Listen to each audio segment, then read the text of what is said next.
વધુ એક મોડલે આપઘાત કરી લેતા ચકચાર મચી જવા પામી છે। સુરતની 23 વર્ષીય અંજલિ વરમોરા નામની મોડલે ગળે ફાંસો ખાઈને આત્મહત્યા કરી લીધી છે। પ્રાથમિક તબક્કે માનસિક તણાવના લીધે મોડલે આત્મહત્યા કરી હોવાનું અનુમાન છે। બનાવની જાણ થતાં પોલીસ ઘટના સ્થળે પહોંચી હતી અને પંચનામું કરી મોડલના મૃતદેહને પોસ્ટમોર્ટમ માટે હોસ્પિટલમાં ખસેડ્યો હતો।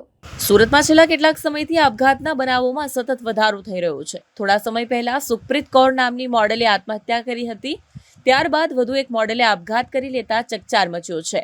સુરતની 23 વર્ષીય અંજલિ વરમોરા નામની મોડલે ગળે ફાંસો ખાઈને આત્મહત્યા કરી લીધી છે। પ્રાથમિક તબક્કે માનસિક તણાવના લીધે મોડલે આત્મહત્યા કરી હોવાનું અનુમાન છે।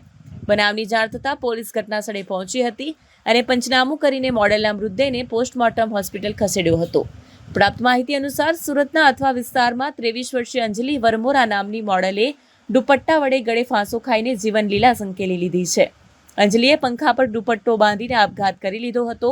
અંજલિ વરમોરાનો મોતના કારણે અનેક સવાલો ઊભા થયા છે। પ્રાથમિક તબક્કે માનસિક તણાવના લીધે આ પગલું ભર્યું હોવાનું અનુમાન છે। પોલીસે પરિવારજનોનો સંપર્ક કરવાનો પ્રયાસ કર્યો હતો। આ ઉપરાંત મોડલના મોબાઈલ સહિતની તપાસ ચાલી રહી છે। જો કે હાલમાં મૃતદેહ પાસેથી સ્યુસાઇડ નોટ મળી છે કે નહીં તે અંગે જાણી શકાયું નથી। આ કેસની તપાસમાં ચોંકાવનારા ખુલાસાની સંભાવના છે।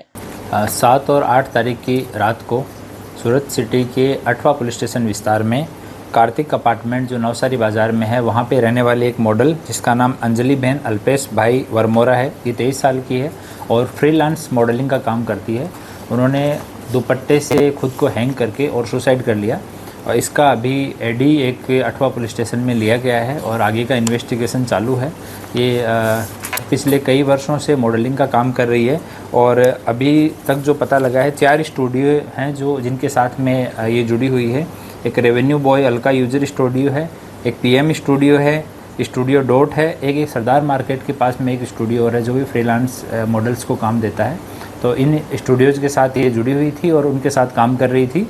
उस रात को इसकी सगाई हो रखी है, अभी शादी होने वाली थी, पर इसकी जो होने वाली सास है उनकी डेथ हो गई। इस वजह से शादी है वो अगले साल में करने वाले थे। फियांसे के साथ भी रात को बात हुई थी, पर उस बातचीत में भी हमने पूछताछ किया तो फियांसे का भी कहना है कि इस तरह का मुझे कोई स्ट्रेस जैसा या वो कोई तनाव में है ऐसा मुझे नहीं लगा और उसने मुझे बुलाया ज़रूर था कि मुझे मिलना है, घर आ जाओ, पर वो अपनी उसकी दुकान है, लारी गल्ला है, एक गल्ला है चाय का और दूसरी चीज़ों का, उस पर बैठा था तो वो छोड़ के नहीं जा पाया।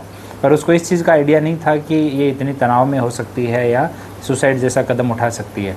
बाकी उनका CDR और आईफोन है उसके पास में, तो फेस लॉक और पासवर्ड लॉक है, वो पासवर्ड किसी के पास में भी नहीं है। अभी हम लोग तपास कर रहे हैं, अगर कोई क्लोज फ्रेंड के पास में या फियांसे को भी पासवर्ड याद नहीं है तो हम लोग एक बार ट्राई कर रहे हैं। उसमें से अगर कोई डाटा रिकवर होता है फिर उस फ़ोन को FSL भेजा जाएगा।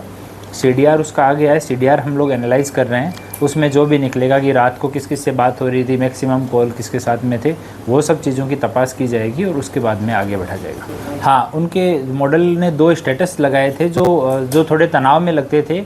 नाम नहीं लिखा गया है पर किसी आदमी को संबोधित करके कि भाई आज आपने एहसास करा दिया है कि मैं आपके लिए कुछ भी नहीं हूँ, इस तरह का स्टेटस था। तो अभी एक बार उनको पता करते हैं, CDR देखेंगे, IPDR देखेंगे तो पता लगेगा कि लास्ट में किससे बात हुई थी, किससे बात करने का प्रयास किया गया था, मैक्सिमम किसके टच में थी। जितने लोग टच में हैं अभी उनके साथ की 4-5 मॉडल और हैं, उनको भी हमने बुलाया है उनका स्टेटमेंट लेने के लिए। साथ में जो मेकअप आर्टिस्ट, कैमरामैन ये हैं उनको भी आइडेंटिफाई किया गया है, उनको भी हम लोग बुला रहे हैं स्टेटमेंट के लिए।